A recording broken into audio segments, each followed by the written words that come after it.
This old guy DIY video details how to replace the cabin air filter on a 2008 through 2012 Ford Escape.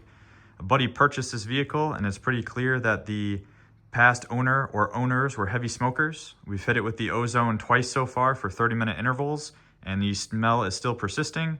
So we're going to do a couple of other things, starting with changing out the cabin air filter. Change out the cabin air filter, come to your engine bay, and up here near the cowl or windshield, there are 4 of these pins that need to be removed. So you just need a Phillips head screwdriver and you'll just loosen those.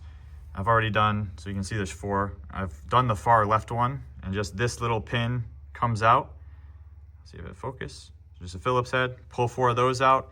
And we don't need to take this whole cowl off. The cabin air filter is located over there.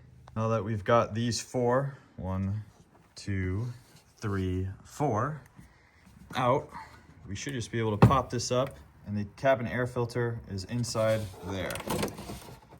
And that looks nice and dirty. So we'll pull that out and we will compare it to the brand new one.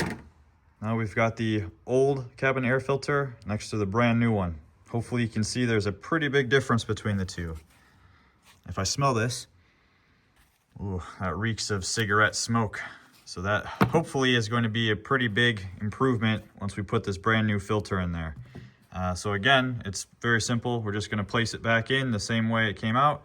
We'll put in the 4 little pop tabs that came out, and all in all, this job should take less than 5 minutes total.